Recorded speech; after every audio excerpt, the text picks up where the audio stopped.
Magic makers. I can't even imagine how excited I am today. I made another list of people that I wanted to talk to in 2024, and this woman just I got an email right before Christmas, and then here she is right after Christmas, and I'm so excited because it's the perfect time of year to speak with Dr. Janese Laster. She is all about talking about Ozempic, all of the other GLP inhibitors, and what the hell are they? What's that code word I just used? What does it mean? And is it something I should be on, shouldn't be on? She is a board certified internal medicine. So she's got some smarts behind her. She does her own practice all about gastroenterology, obesity. So she knows her stuff. And the best thing I like most about her is that it's not about being just a doctor first. She's like, what exactly is causing your problems? And then we can really solve your problems. And I think that's where many traditional doctors skip, is that they're like, how do I get you in and out in 15 minutes or less? Where she's like, I'm going to take the time, figure out your stuff so that you don't come back to me. All right. Welcome to the show, Dr. Janese. Thank you so much for having me. I am super excited. This is the perfect time of the year, just like you said. So I'm excited to be here. Yeah, because I mean, I'm sure your phone's ringing off the hook because everyone woke up on January 1st and said, this is the year. And then, they go hard, whatever they choose to do, and they wake up in February and they're pissed. And they're like, I was sold a book of broken dreams and help me. I want to, we all do it. And most of the women on my show, they're over 40, and our body, we woke up one day and we're like, what happened? What the hell? And This is so what I hear every single day in my practice, 365 days a year, for right. sure.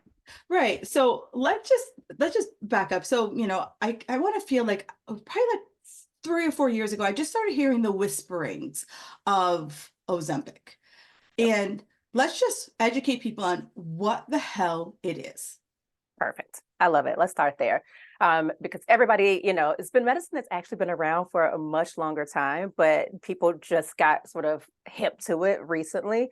But a medication that's been around for a long time for diabetes is a GLP-1 agonist, and that is a hormone that comes from our small bowel. We already make the hormone. It's already a hormone that affects what's called your arcuate nucleus in your brain, that affects your appetite suppressing, whether you have suppression or energy expenditure.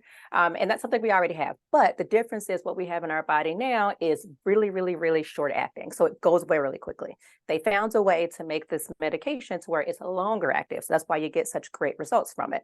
Now, one thing people would say when it initially came out was, oh my God, we can't use this medication. We don't know the long-term effects. And to that, I would say, kind of big deal, because Mm, this medication has been around in another form for ages, for over 20 years, right? For diabetes, but it was for daily use. And most patients don't want to inject themselves every single right. day. So there's something that was already around. So we know how the medication works. We know the pros and the cons. So it is a great medication, because I have a lot of patients that would come in and say, I've tried everything under the sun. And the thing that I think, it's sort of hard for so many people is that they get this backlash and they get told this messaging from their entire lives of, nope, it's just you. You failed. Mm, You're closetly eating. You are not moving enough. And I can tell you, all of these women that come to see me, and men as well, they're not sitting around doing nothing. They're not sitting around and closetly eating a large pizza. Now, granted, most people in this country don't understand actual good nutrition because we're not mm, taught. However, these people that are really trying, these people that are going to the gym twice a day, they are doing these fad diets, they are starving themselves, they are doing everything that these magazines and social media influencers are telling them to do, right? It's not mm-hmm. working. And so there have been other medications that have been on the market as well. So, and I always tell patients, that Ozempic is not the only thing that's out there. That's a medication that's approved for diabetes, and its sister medication is Wegovy, which is Right. officially approved for weight loss. And so I break down that little stigma, because everybody's like, oh my God, if you take Ozempic and you don't have diabetes, the world is going to be over and you're going to die, right? I'm Right. like, no, they're the same medication, people. The only difference is what they're indicated for. That's one difference. The difference is the dosing they come in.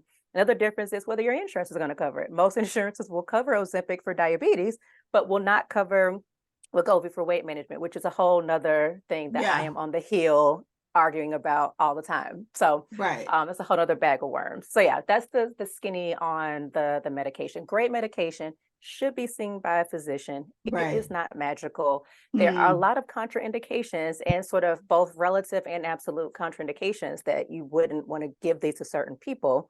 And that's why you see all these other sort of horror stories online when people are saying, oh my God, this medication, all of these things my patients send me. And it's like, what about this? But that's why we talk about them in detail, because you should be seen by a physician. There are certain reasons right. why you should not be on the medication. And the goal, like I tell patients, is not to necessarily to get to the highest dose either, because Right. we're watching everything sort of as we go. And you got to Right. make dietary changes and do Mm, and move as well. And these are things that prevent some of that stuff that we see as sort of side effects and adverse events online. right. So, so we talked about Ozempic, we talked about Wegovy. In my mind, it's kind of like, I'm going to dumb it down. It's kind of like if I go into the cold and flu aisle, Yep. Sudafed, Actifed, Claritin, Allegra, all the same category. So I tell we, people Tylenol and acetaminophen, same thing. right. So when we talk about Ozempic, we talk about Wegovy, we talk about the Z1 that just came out. They're all basically the same category of drug. Well, the Z one that just came out, that's Zepbound. That was a little bit different. So Manjaro is the initial one that came out, and Zepbound, the Manjaro is for diabetes, Zepbound is for weight management. Mm-hmm. That one is a GLP-1 and a GIP agonist. So it's Okay. two hormones that's affected there. That one's a little bit Gotcha. different than Wegovy, but it works in a similar way.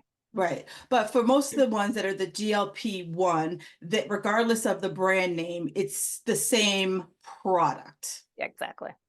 Okay. So folks, if you're straight, basically there are plenty of physicians out there that there's a medication that is prescribed or was deemed for one particular diagnosis, and they notice side effects or in a positive way. And so I can, as a physician, off brand use it for another diagnosis. And many physicians do that for a variety of different drugs. So Exactly. that's exactly what Ozempic is, or the GLP drugs are for. So if you went to your doctor and you have diabetes and they're like, hey, here you go, Ozempic. But if you're someone who is presenting with maybe pre-diabetes, PCOS, or other diabetic-ish type symptoms, stubborn weight loss or what have you, your doctor might work with you to add this in addition to what I love what Dr. G said, a healthy overall diet with movement. You're never going to escape hearing movement and diet. You're never going to escape Never. hearing that, right? The Nope. day someone tells Sleep, you, water, oh, move, less stress. Like, you're never going to hear us. That is what we harp on every yeah, day. You got to sleep, people. You got to drink water. These are things we can't avoid. no, And it's most people don't get enough sleep and they don't drink no, water. they don't. And And they don't poop. oh my gosh.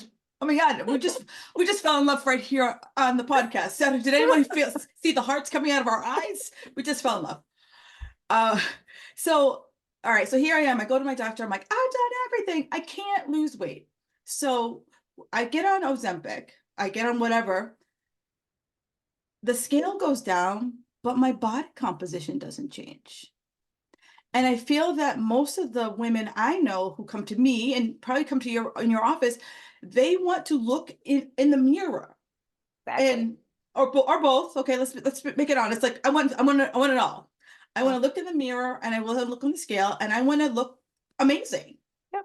And what I've seen from the GLP products is that scale will go down like nobody's business, but the body composition doesn't change. And that is when these medications are done wrong, in my opinion. In my practice, first of all, I typically for most patients, I'm not starting them when they first come in. We are Right. making all these changes first, right? Because there's certain things that if I don't fix your chronic constipation, your bloating, your baseline nausea, these are things that are going to be made worse by this medication. So first and foremost, physicians have to know how the medication works and the mechanism of action. If you don't understand that, then patients are going to feel like crap. Second thing is it is making sure patients know how to eat. A lot of my women don't eat enough. They're skipping meals. All of their calories are coming from snacking. They're not getting enough fiber. They're not getting near enough protein. Nope. And we talk about sort of, I have like fancy machines to tell me to cheat a little bit, to tell me what's called an in-body machine to tell Yep. patients like what their basal metabolic rate, skeletal muscle mass, and visceral fat. So I don't have to guess, right? You go to a Right. trainer and they tell women, oh, just eat 1,500 calories a day. I'm going to tell you, newsflash, a lot of my women's basal metabolic rate are way lower than 1,500, right? Right. So working within that and me giving them a detailed plan to show them how to get enough protein. So the nerdy thing for is 1 to 1.5 mg per kg. None of my patients are going home to do that. So Right. my They're not like, job, hang on, let me they're calculate not that in the car doing that. ride home. It's too much work. And then I don't want them to do that work. I don't want you to stress over that, right? So me telling you, this is what I want you to eat. This is what I want you to do. This is how much water, this is how much I want you to sleep over the next couple of weeks. And most of the time they come back in, they are like, oh my God. A new First of all, they woman. think I'm crazy. They think, I went to this woman for weight loss and she Mm-hmm. told me to eat more. She's crazy. And so they all say it. So I'm like, I know you're gonna think I'm crazy. I know you're gonna talk about me to your friends, but I promise you, just trust me on this one. They come back in, they're like, how on earth have I lost 2 pounds in the last 2 weeks by just eating more and doing these couple little things you told me to do? And I'm like, yes, and we're just starting just to show you Yeah. that you can do this. It's possible, I promise, but you got to be able to do it the right way because you Right. got to be able to sustain it. Ozempic, or you're like I tell them, or you will lose the weight and you will hate how you look. And it will be your mental health still hasn't improved because you're still not happy with how you look. You're still not Right. feeling good. So you got to learn how to eat. You got to get enough protein, or you will lose muscle mass and you will not like how that looks. It will look saggy. It won't look great. And so you got to have enough protein and you got to move, you got to tone. And we show people how to do that without it having to feel like you got to go be on CrossFit. People think, oh my God, if I don't Right. go to the gym for 2 hours and throw tires around, that it's not working out. Oh, Um, exactly. Yeah, but or and, the and they or all the want to do that. doubles, right? Or the Exactly. double, and I'm like, wow, my God, I'm like, how, you could cure cancer in the amount of time you're spending at the gym. Exactly. And I love that because it's like I could take these drugs, but if I'm still not doing the basics, it doesn't matter how high the dosage, how low the dosage. I'm Doesn't still matter. not going to enact the changes that in my mind I want to see.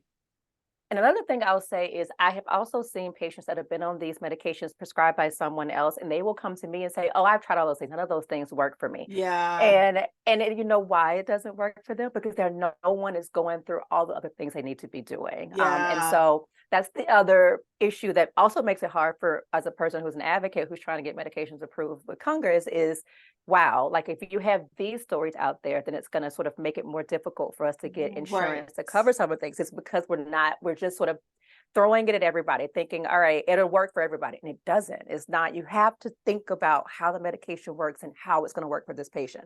So as I tell people, Yeah. there's more than one medication out there. Just because that worked for your friend doesn't mean that's going to be the perfect Mm. thing for you. That's my job to assess, right? No, and Um, it's true because we all go to a cocktail party, right? mm, And Sharon is doing keto and Lucy's doing this. And then, you do all the things or a bit of everything and you wonder why it's not working. mhm. Where, I remember my very first fitness coach, she said, you got to I pick love one that. horse.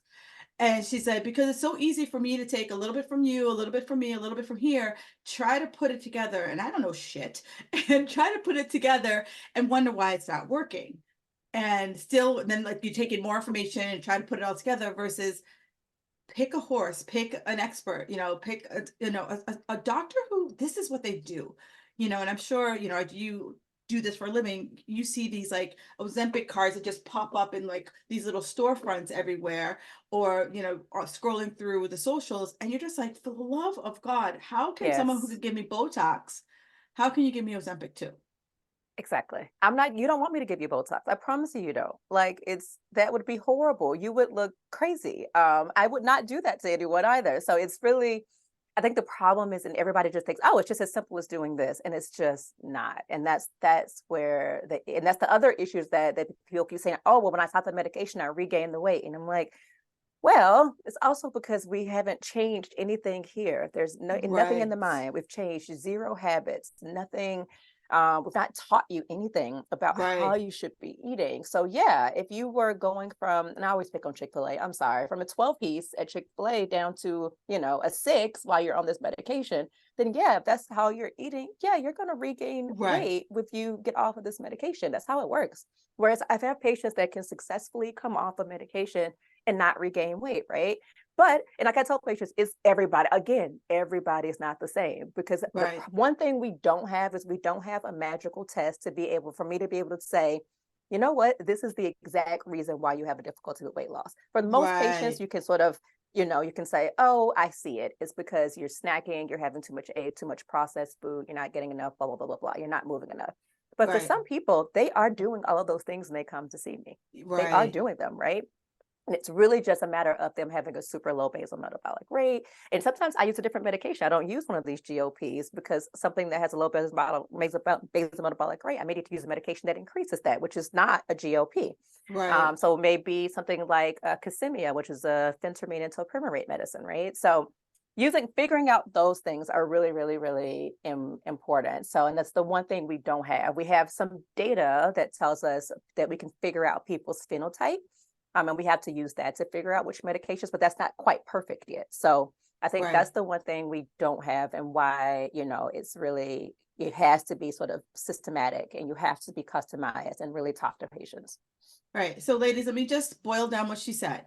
If you do not have good habits before you go on said medication, you're probably not going to see the results that you're looking for. So that means sleep, stress management, not eating like a bird, not working out 400 times a day, lifting weights. So you have to nail the basics so that when if this is a choice that you choose, you're going to see the best results versus getting on it and then being like, what the hell? Getting pissed and then moving on to Mm-hmm. whatever you want, or getting on it and being like, well, the scale is dropping like nobody's business, but my body isn't shrinking at all. And I Mm-hmm. know that I've seen people, have that conversation. The second thing she said is that if your doctor just jumps to guns and doesn't understand the underlying digestive issues you might be having, yeah, you're going to have those digestive issues that, you see all over the place of people talking about, like, I'm pooping myself. I always feel pukey. I always feel bloated because there's something else going on in your gut that these GLPs are aggravating and making it more like, yeah, pay attention to this problem. Exactly. Exactly. Now, so we talked about the second thing I've heard from my ladies is that, okay, I hit menopause. My doctor prescribed this for me because I had this stubborn weight loss, but they're like, how do I know that menopause is over? And I was like, this is not a menopause drug. This is apples and oranges here. Hell, it's like Yes. apples and steak. Like, it's so Mm-hmm. far away from each other. So For this sure. is literally just to help, someone who might need a little push up the weight loss Exactly. hill. Exactly. This has nothing to do with menopause. Nothing.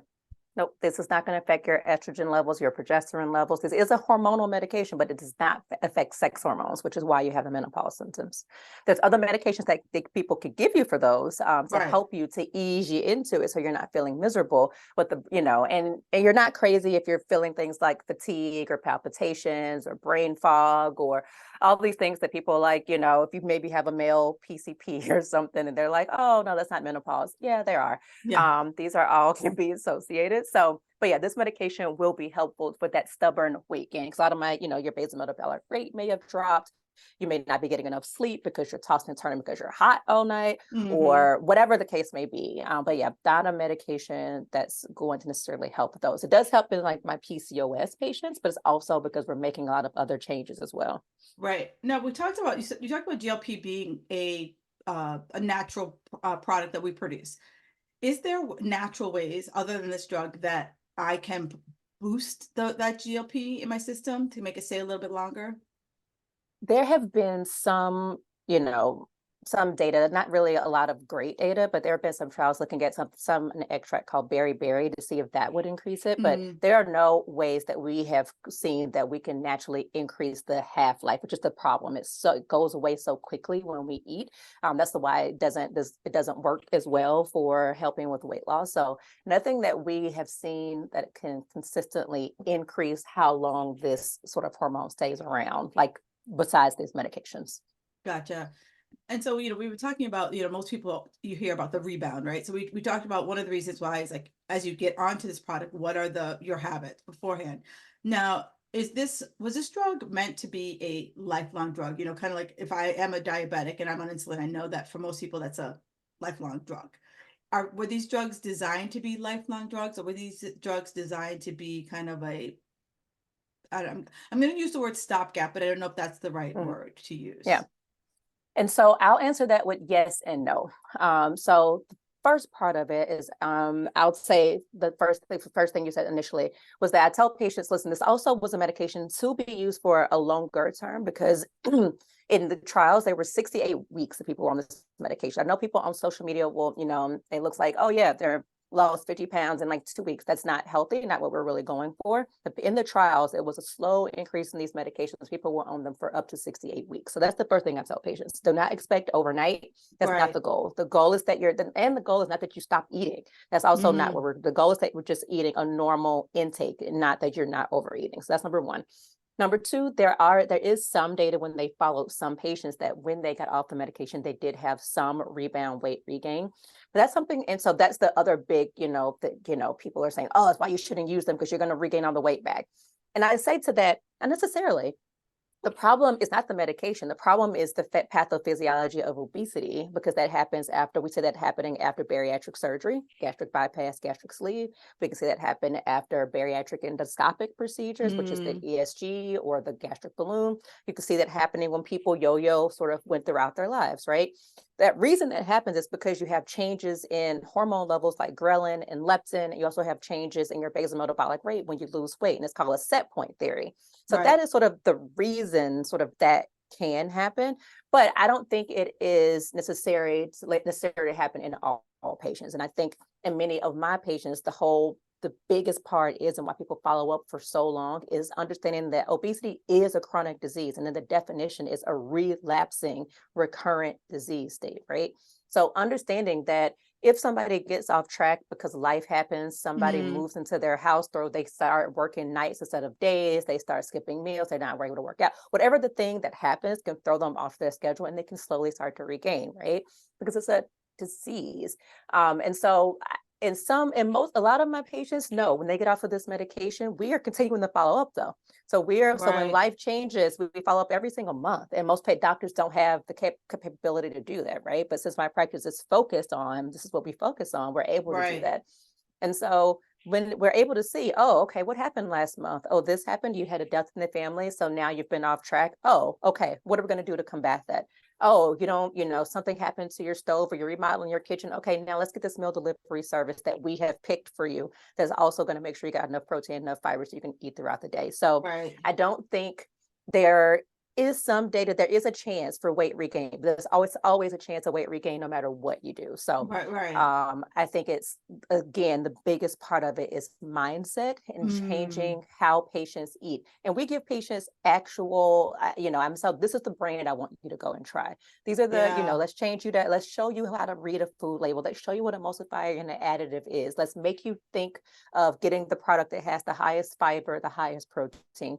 Let me show you how to naturally use some nerdy stuff, like changing your microbiome that you don't recognize I'm doing, getting you Right. to increase fiber, because I know from a GI perspective that takes longer to digest, so you're going to feel more full. So Right. by doing Right. small little things, having people add chia or hemp seeds to their oatmeal or to their Yeah. yogurt, people are like, wow, you were right, I was full for hours. I'm like, yeah, I Yeah. know, that's the goal. And so little things like that are what help my patients long term, because we work on changing what their day-to-day life is and finding things that are going to fit in their life too. So I'm not going to tell you to go slave over a stove if you hate cooking. That doesn't make any sense. You don't like it. Yes.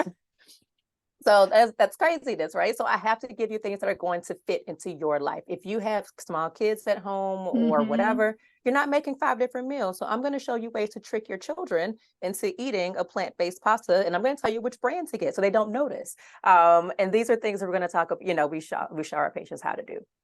Yeah. No, and everything you just said, I think many of us just want to skip past it, right? We want to skip past Hmm. the hard part. And the Yep. hard part is um changing our behavior. But everything what you just said was small things. Like, okay, so Hmm. this week you're gonna add some chia seed to your oatmeal or your salad or whatever it is. And they're like, chia seeds. Like, I came in here for you to give me this whole, Bible to do this book. And then it's like, but if you just do these chia seeds, you get a win. And then next Yeah, week, we're gonna maybe exactly. add in something else, and then add in something else, so that these little steps. And I feel that so many people want you to like give them 500 things. And I know when Mm-hmm. I first started, and probably when you first started, you gave them the book. You're like, here's the book, do it now, see you in 2 weeks. And they're like, well, I read the first chapter and I got Mm-hmm. bored, and so could you read it for me? Yeah. And so you're like, okay, I'm going to give you two chapter by chapter, but they're pissed because they still want the whole damn book. Exactly. Yep. And I said, you know what I do now? Now I tell them, I'm saying, listen, we're going to give you a bunch of information during this first visit. I'm going to tell you exactly what we're trying to do in this entire sort of time we're together. And then I'm going to break it down. So I'm going to freak you out first and tell you all the stuff we're trying to get to. And then I'm going to say, okay, but over the next 2 weeks, I don't do want you to do these two things. And then they're like, oh, I can do that because it feels doable. If I'm just saying, I need you to Right. go from drinking 0 water a day to, 24 to 32 ounces a day just to start, and then people are like, oh, okay, it feels doable. And then I've tricked you over the next couple of months because now we just keep building on that. And that big thing becomes a habit. And now things that, they don't feel so overwhelming. Right. Because it's like, you're in this space, so you see it too. Like, I can go right now on Instagram and I can like find, oh my god, I shouldn't eat meat, oh my god, I shouldn't have seed oil, oh my god, I shouldn't, oh my god, I should Oh do my this, oh my goodness. god. I can find like the do this, don't do that, and it's the same damn thing by 50 different people with really good explanations for why. Mhm. And now it's like, I don't like that. Like I said, like, I think I didn't realize how good of advice that was. And this was like 20 years ago. Pick a horse, like Yes. pick a horse and just ride it and just see what happens. And so when you typically see patients, like, how long are you seeing patients for? Maybe you say, you know what, maybe Sharon, you should give Ozempic a try. Yeah. You mean how long am I Yeah. seeing them So before I like, decided? right. Yeah, So say everybody's if I came to you today, I'm like, Dr. J, I need to lose some weight. You wouldn't be like, okay, here's Ozempic. no, Good luck probably to not. you. And so everybody's so different, and so it depends on where they're starting. If I have like I tell my patients, if I talk to you and you're telling me that you already don't eat every day, and I say you're a smart person, I want you to tell me logically, why would I give you medication that's going to make you eat less if you already don't eat? That doesn't work. We've proven that, right? And they're like, oh, huh. Got it. And so it's, wheeling that back, or it's figuring out what symptoms they may have first. And we're dealing with those things first, whether it's, poor sleep or bloating or abdominal pain or chronic constipation or heartburn or whatever that thing may be. We're working on those sort of things first Right. to get them there and sort of making sure they're eating multiple meals a day, getting enough fiber, getting enough protein. And so however long that takes to get there, Mm, and most of the time it doesn't take too long.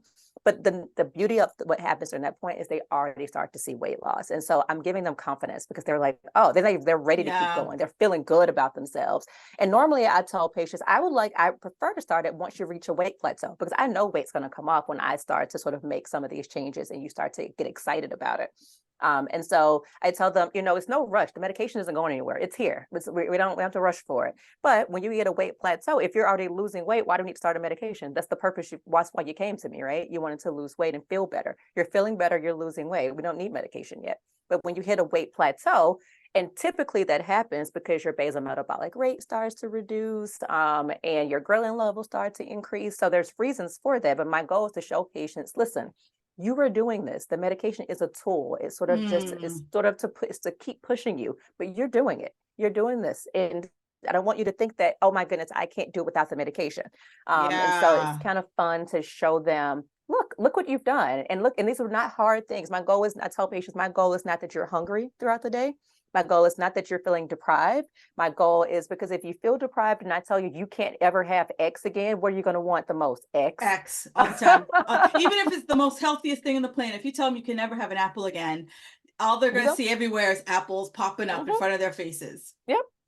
The I, funniest thing is I had a patient, and I always tell them, and I'm plant-based, so I have patients that follow me on social media, and they'll say, "All right, now, doc, don't try to come to me no with all of this plant-based meat. plant-based crap. Don't do this to me." And I tell them, "Listen, I am not going to force anything on anybody. I'm going to give you the information, and you do what you will with it, right? But if you come Right. to me and you say, I have a family history of colon cancer. I don't want to have colon cancer. I have high blood pressure. I no longer want to be on blood pressure medications. I'm going to give you the information.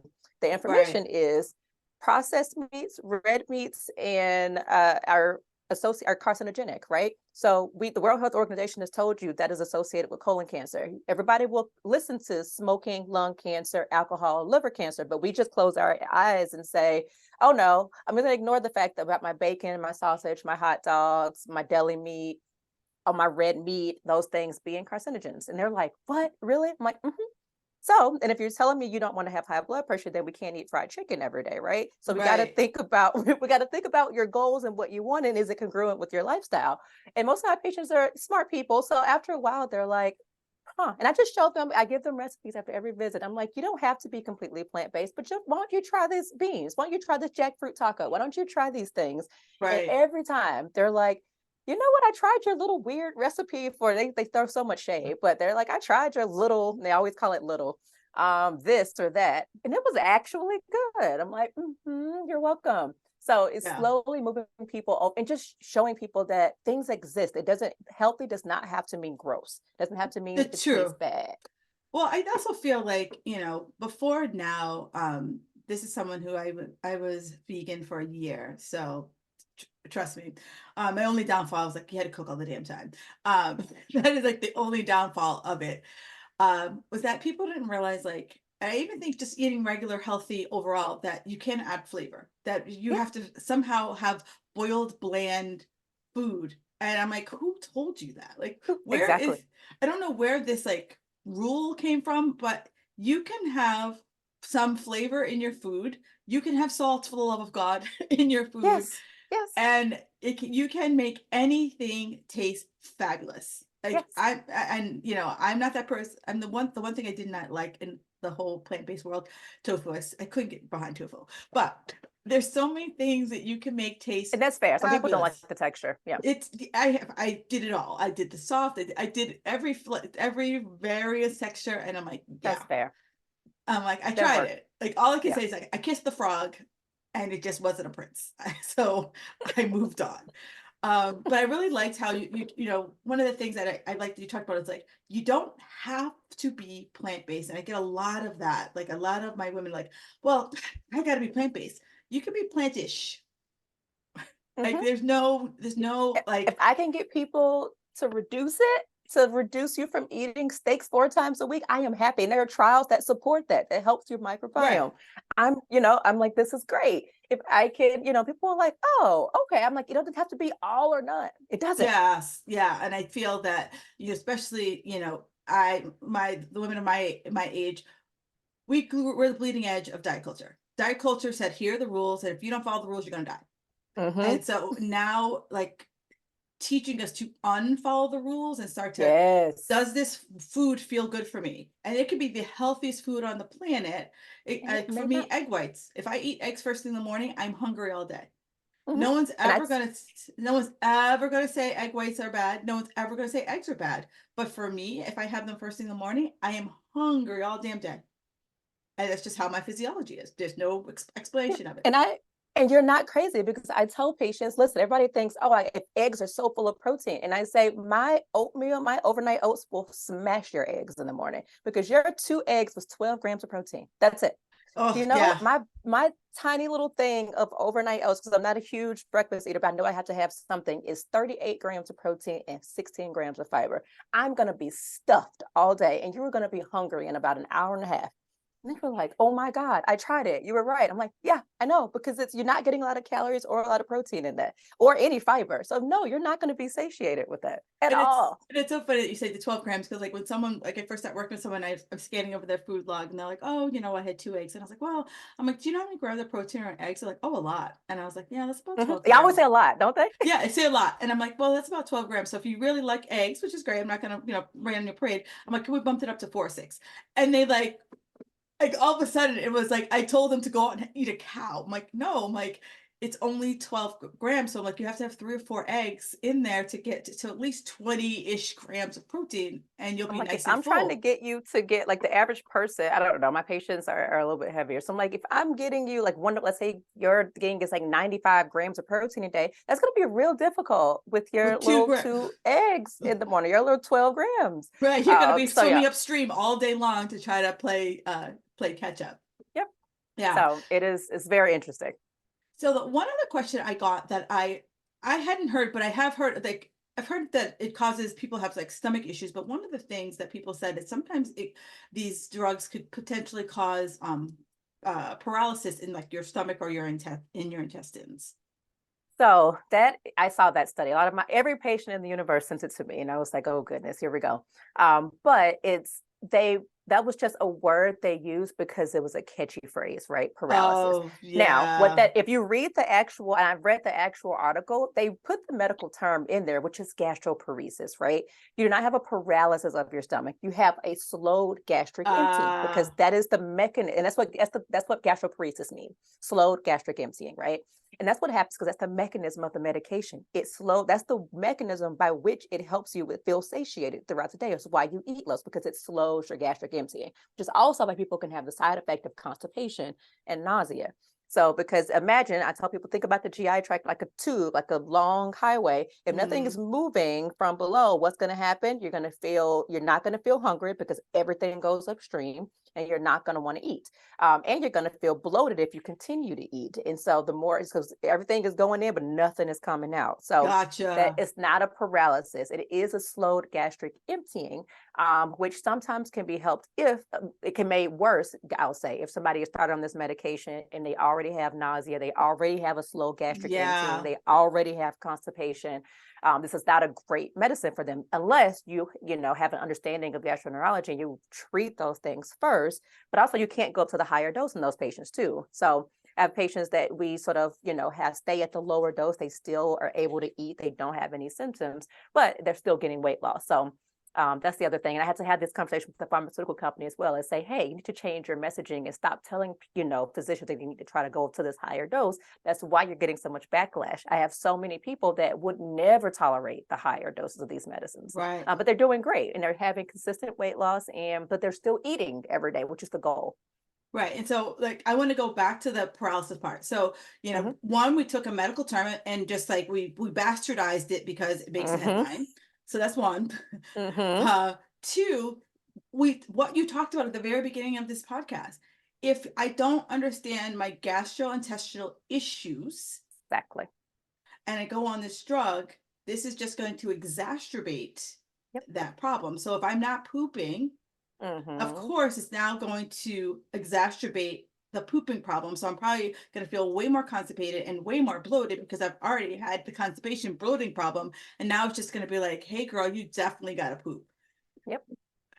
And it's Um, funny because when I talk to patients, that's one of the first things we do during their first visits. I tell them, listen, these are questions that you're going to be like, why are you asking me this? I'm here for weight loss. And I tell them that's because yes. all of these things are connected. I promise you they are. So just bear with me.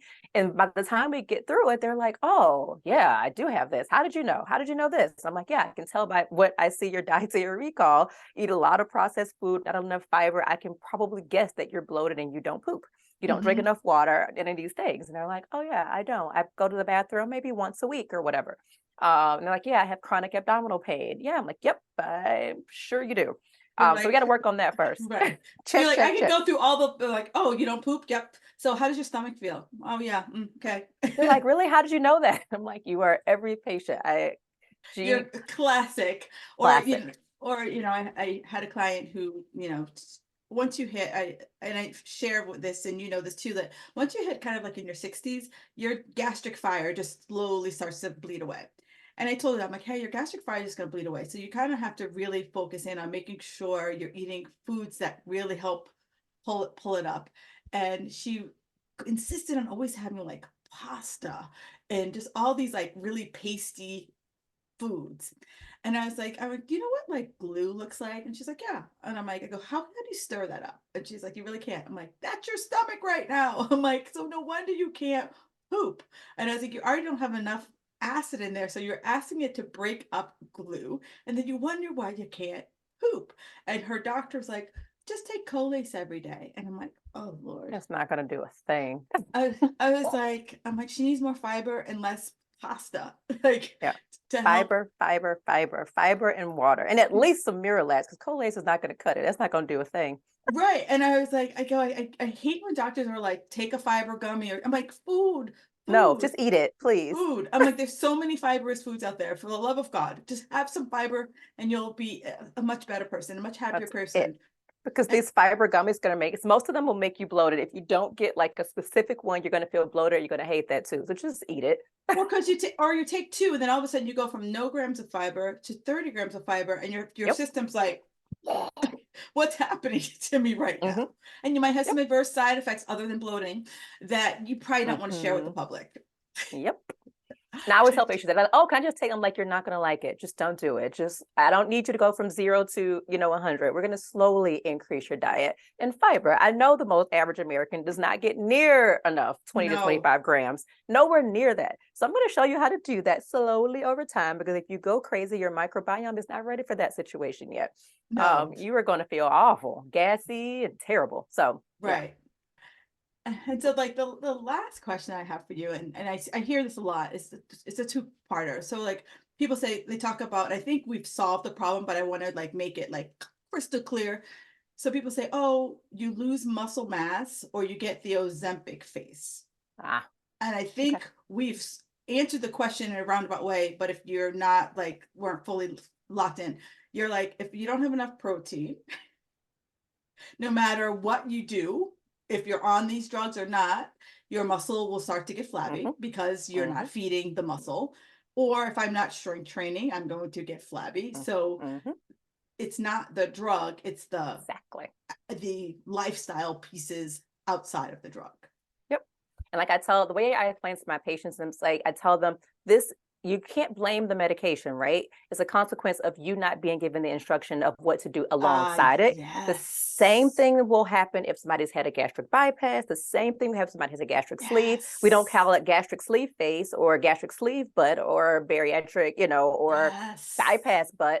And I said, so and another problem is if you're on these medications and you're not eating enough, you're going to lose excessive fat mass in your face. So yes, the people pay a lot of money to put fat and fillers back in their face because Mm-hmm. we lose it as we age. So if you're not having a well-rounded diet, and so you're on one of these fat diets, say, oh, I can't eat any fat or any carbs. Well, we do need some fat every day, right? We actually have to eat some fat every day. So if you're not having any fat, you're not having enough calories every day, and you're not getting enough protein, and you're not doing any weight bearing activity, then you are not going to like how you look. You're going to lose fat mass, you're going to lose muscle mass, and you're not going to lose visceral fat, which is what we want to lose, which is the unhealthy one. You're going to lose it in Right. the areas around your face where you want it. You're going to think that's why your people's butt sag.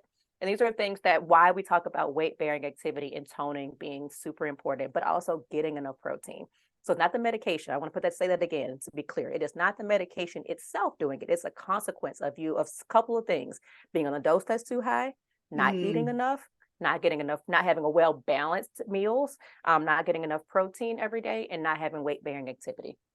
Yeah. And so basically all the things that we talk about, and you're right, there are people who have had, the gastric variety of gastric surgeries. And so I think the first popularity was in the 90s that everyone was getting some type of gastric whatever. And you're right, you saw it, and it was a miracle, right? It was a miracle, but no one again taught them how to eat. So the weight came back on, not in the, poundages that it was that they were, but it came back on because they were cleared mentally, but no one taught them portion Exactly. control. No one taught them the habits that got them into their place in the beginning. Mm-hmm. Exactly. And a lot of patients would say, oh, I can't eat a whole lot, so I'm just going to have a little bit of milkshake, or I'm just Mm-hmm. going to have a little bit of X. And so these are things they could Or live tolerate off without wine. having symptoms. Right. Mm-hmm. So things that weren't causing them to have symptoms because they weren't overeating, but they were not getting well-rounded nutrition. So they weren't getting their protein, they weren't getting their fiber, and hence they felt horrible. And we ended up seeing a gastroenterologist down the line because they don't feel bad and because they have all of these abdominal symptoms now. It's because of unhealthy weight loss and not eating properly. Right. And it was, of course, it was the gastric sleeve, not the habits. Exactly. So Exactly. here we are back, fast forward 25 Hmm. years. It's the GLP products versus my lifestyle habits. Now, Exactly. and I've heard from some people that it's supposed to suppress your appetite, but some people are like, I still had the same appetite. Like it was never, for many people, it was not an appetite issue. It was the fact that I just couldn't lose the weight. Hmm. Agree.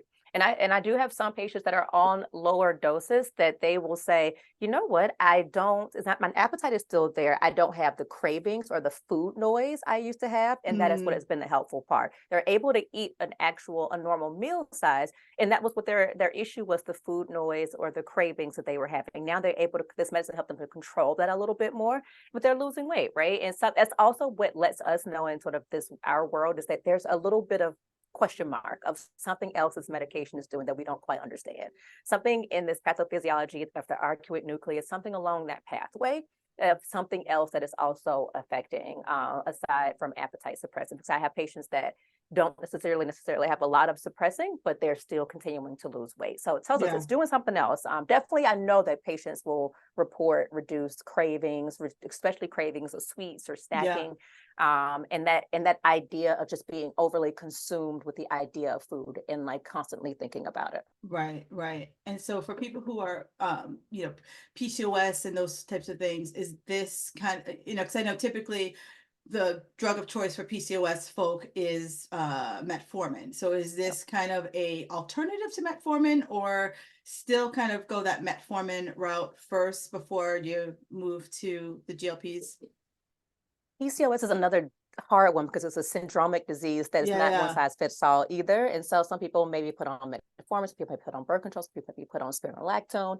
And so it really depends on sort of what their symptoms are, which one their gynecologist or their endocrinologist may put them on. So, but I think this medication has been in a couple of trials have been shown, okay, we don't know why it's helping in this population, but it's definitely helping. And we know does have some hormonal imbalances. And so it is definitely helping in those patients as well, especially with the stubborn weight loss, but also it helps with some of the cravings that those patients get too. And a lot of my patients had sensitivities to like sugars and salts, and they would notice that once they cut those things, in their diet, they stopped having the hot flashes. They start having sort Mm, of that bloating sensation or those irregular cycles, or the acne was another big thing that patients would yeah. complain about. And the hot flashes for sure. They were like, oh my goodness, I figured it out. Because I would say, listen, we're going to try to get real slim first on what we're eating and slowly add things in so we can see what your triggers are, because they're different for every PCOS patient. And then we'd figure it out and say, oh man, for me, it's, one of my patients, it was sodium. She had one weekend where she went to a restaurant, she goes, I just had one piece of fried catfish and everything else was like, salad and my greens. She goes, I thought I was like so proud because I didn't eat all this crap they gave my notes. I just had like this one little taste. She goes, and I had a headache. She goes, and I figured out, you're right, it's the sodium. It Mm, was 100%. And she goes, if I make, baked catfish at home, I am fine. But when I had it out and it was breaded, she goes, and just like you told me, I know they put way more sodium so it can taste better when you go to restaurants. And she goes, I figured it out. And she goes, and I removed it from what I was cooking at home, and that was it. So everybody's a little bit different there, but this one works. It's been shown that it's working pretty well in that patient population for some reason. yeah. Yeah, because I've had some folks who are PCOS and they said that finally have gotten more results with the GLPs than they've ever gotten in Oh yeah. years and years of being on metformin. Oh yeah, And the metformin is not going to do it. Now you may get reduction in symptoms, but you're not going to see weight loss really. yeah. Um, and so then the last question, and I hadn't heard this one before, was thyroid, that it can increase thyroid cancer in people with nodules. I had not heard that So good, before. good one. So one of the contraindications and what people may hear on those commercials, I hate that they advertise that to Oh patients, my but on those God. commercials, it drives me bonkers. But at the end, people may hear, they say it really, really quickly. They'll say, if you have a family history of medullary thyroid carcinoma. So Right. what that is, if somebody in your family has had, it's a rare type of thyroid cancer. But in the rat studies, they showed that if this medication would precipitate it in people with that genetic history. And so I always ask my patients, if you have a history of pancreatitis, if you have a history of cholecystitis, which is gallbladder disease, if you have a history of that medullary thyroid carcinoma even in your family, or if you have a family history of something called multiple endocrine neoplasia Yeah, syndrome. yeah. Or I've had some patients that's a contraindication to the medication. You don't use it. Or if it's I've had one patient that did have nodules and we weren't sure what they were. So we had to get an ultrasound and get them biopsy first to make sure they weren't a cancer, because this medication that we see in rat studies could precipitate it in those populations. If you don't have that history, you don't have any nodules, there's no increased risk. Yeah. And it's funny because as you were talking about the commercials, like, when you do listen to all the disclaimer at the end of the commercial, it's like, it's pretty much like if you're bleeding from the eye, there's something growing out of your ear. I mean, it's all of these like kind of like this 0.00001 percentile of the people might Mm-hmm. experience this. But what I'm just got the full circle moment. If I am working with a qualified professional, AKA a doctor that's not going to also give me Botox and also give me, give me retinol on the face, someone who understands my full body, then I feel I should be in a safe place. If I'm going the quick route and I'm finding this like person who will just write me a prescription for whatever the hell I want, I assume the risk then. Yep. I assume the risk. Like, if I truly want to be on these products, I need to find a doctor who this is what they do. This is Yeah. their main, this is their jam. Not this get quick fit, this get rich quick doctor who's like, oh, I can write a prescription for that. Come on in. Exactly. I completely agree. That's the part that, because I love this, I love talking all things nutrition. I love helping patients with this. And I want people to be able to succeed and to feel healthy, feel good about themselves. That's the best part. When somebody comes in and you see them, we take pictures when people come back in, you can see body language change like immensely. They feel better. And that's huge. And so you want people to stay that way. And so I really hate that there are some and I think some of them mean well, they think they're helping people. But I think it's really harmful if you don't understand, if you don't, especially, and if you don't have the facilities to be able to follow them up, because side effects can happen. Yes. And adverse events can happen. I had a patient that had been on the medication for months and was doing great, had no history of pancreatitis and that stuff, and she out of the blue had abdominal discomfort. So I had to know that I need to send her to get a CT scan. I need to get I need to get all of these other tests to see what else is going on. Is it the medication, or is it is it something else? Because just because you're on the medication doesn't mean that you don't have a gallstone that cropped up. Right. So, whatever that thing is, because I'm a gastroenterologist, that's my job. I know what gallstones are. I know what those symptoms are. I know what labs I need to get. I know how to work these things up. And I think you have to have an understanding of that. Yeah. And I like that you're like, I look at the full spectrum. You're like, you look from, rooter to tutor of like, what's going on with you. And before we jump to this medication, let's make sure we have those habits locked before we use this as an enhancement versus let's just go here and then figure it out potentially if you don't have any symptoms. Exactly. Exactly. This has been absolutely fabulous. So, people are listening to this and they're like, she's fabulous. Is there a way for me to work with you without, I believe you're in Atlanta, yes? I'm in Washington, D.C. Oh, you're Washington, D.C. Is there Yep. any way for me to work with you outside of Washington, D.C.? Yes, I am licensed in a couple of other states so that I can see patients by telehealth. A lot of patients will come to DC for at least the first visit, so they're able to do that in-body test. Or if some patients will do procedures, they may do the gastric balloon or the endoscopic sleeve, depending on where they are in their journey. So they'll come here for that. But then we follow up while patients are away. And I'm licensed where am I licensed? New York and Maine and Georgia and California, Illinois, and I'm missing Virginia, Maryland, and I think I'm missing some places, but yes, licensed in all of these places. And the initial visit is by telehealth, so I'm able to see patients. And I'd like to show people what the practice is like and how it works, to make sure it's the right space for them, because this approach isn't for everybody. Most of the people may want that quick fix, and I tell them that's great. That I'm not who you want, and that's okay. So I like to start off with showing people what I'm about, why I do it, and I show them the data and why I do it this way. So yeah, I'm a person. I'm all for like, show me the roadmap and just say, we're going to break it down, because I'm a recovering all or nothing person. And when I first started, working with a doctor similar to you, where she was like, okay, Kim, you got a lot going on. I can't solve it all right now, but this is what we can solve today. And we're going to Yes. work on this, and we're going to baby step our way Knock them through it. down. Right. And, at the time, you're like, I want it all. Give it to me Yeah. now. And she was like, but I'm not going to do that. And I'm like, okay, as much as it pisses me off. And I tell them, okay, you're going to hate me for a little bit, and that's okay. You can talk bad about me. I created a whole patient chat line so they can chat with each other. I said, you can talk all the noise you like. Go for it. And I was like, I was like, because they'll tell me about it later, but they're like, oh yeah, I cursed you out big time after this one. But then after a while, it becomes hilarious because they're like, oh yeah, I know what you're going to say. I did this the other day, and I said to myself, you know why I feel like this? I haven't had enough water today, and I had my water, and my headache went away. And I said, she's going to be proud of me. So we come full circle. They are annoyed with me at first, and then it's love and hugs. So it's fun. Yeah, no, and I love that. And the more people need to know that, like, we just need to slow our asses down, and it's Yes. it's going to take more doctors like yourself to just say, it's not this, like, here's your prescription, get out of my face. It's like, I need to invest in understanding all the multi layers. That's your life. I mean, I loved when you Mhm. said, you were out of town for 5 days and you were doing this and you were doing that. Like, that's life, you That's know. life. And it's really easy for us to get sidetracked and then feel guilty because we got sidetracked and not want to Exactly. tell you that stuff. So I love that you want your patients to be like, yeah, my life blew up. Yeah, life blows up.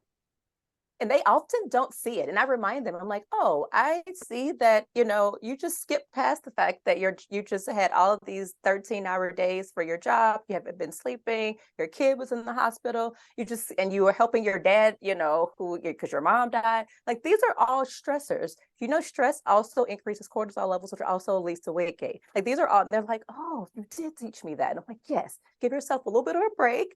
Because we're so hard on ourselves, so Oh, hard. ridiculously hard on ourselves. And, you want to be, you're the teacher, if you will. So, like, I want to be like, I did my homework. And, like, you don't want to be like, I did all but five of, and, like, you don't want to admit that, like, you couldn't get it all done. That's true. But we're here to cheerlead. I'm here to say, nope, I'm excited because you did A and B. These are wins. Let's have Right, the wins, and let's exactly. let's ignore the rest. The wins are what we are here Right. for. Or So let's say, okay, you didn't get them all done. Talk to me. What's going on? And then it's yeah, like, okay, we bit off more than we could chew. All right, let's scale it back and let's see, exactly. find another path for you. Exactly. I absolutely, I love finding like-minded people. And, I just want more of you to realize, like what she said, we can't do it all. Like, take off the damn cape, take off the boots and the wonder ring and the wonder belt or bracelets, and just Yes. live your life. So find her online. I know you're on a bunch of socials. So where can people find you on the socials? On Instagram, it's Dr. Janese Laster, Dr. underscore Janese Laster. And so more active there. And the same thing will be on Facebook, Janese Laster MD. And it's far more medical nerdy stuff on Twitter. If that's Gut Doc 18, if you care about journal articles and that sort of thing. So that's the nerdy version. Instagram, we try to be a little bit cooler. Sometimes I like the balance of the nerd, because sometimes I can, like, completely nerd out, and sometimes I'm like, give it to me, give me the vanilla. I need the vanilla. Yeah, I try to keep it vanilla on Instagram, and then we do like full on journal articles, and some of my patients want to see that stuff. So I'm like, oh, great, I can nerd out with you. Wonderful. I will send you these articles to read. And they love it because we talk about microbiome. They want to get into the weeds. Yeah. I'm like, perfect, let's do it. And I just had my doctor expanded her practice, and so I've shifted to the newer guy. And we were talking, and I was like, well, what about blah blah blah? And he's like, hang on. He goes, I could talk to you at that level. I'm like, I love yeah. it. He's like, I'm in. He's like, I'm in. This is good. Because he's like, Yes. like, because you can see the, like, how do I explain this? And he's like, Yeah. oh, okay, then let's just talk. Oh, it's so much fun. When they're like, I hope this isn't too annoying. I'm like, no, I love it. I was like, if you want to hear me go on a tirade about this is great.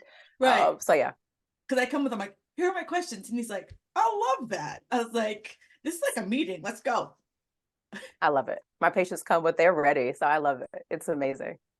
So, guys, either here we land. It is a great product. Ozempic is a great product. Bottom line. However, it's the implementation. And it's the implementation of anything. Implementation of, is keto good or bad? Depends on the implementation. Is Whole30 good or bad? Depends on the implementation. So it's really for you to go to a educated source and get the information based on you, what you need. This is not this quick fix weight loss. If you have not done all the steps, you're going to be spinning your wheels. You might lose the weight on the scale, but you might get the Ozempic butt or the Ozempic face or whatever the hell they're calling it these days. You got to do the math. If I'm not pooping, this might make me like feel the symptoms even more. So all the things you read about, all the things you hear about, yeah, that's true. That stuff's true because of the implementation, not because of the drug. And so we have to go back to the source. I got to look at me. I can't outrun me. I can't outrun my fork. I can't outrun my diet. I can't outrun my stress. I can't outrun my sleep. I got to do the basics. And many of us don't want to do the basics. And so if you're ready to do the basics, Dr. Janese is here for you. She's here for you all day to help you make this drug work best for you. And if it's not for you, she's going to tell you. She's not going to be like, sure, you're not another number for her. She wants to truly help you. So ladies, enjoy the rest of your day. And I want to thank you so much, Dr. Janese, for your time today. It was amazing. So much fun. Thank you for having me. You are welcome.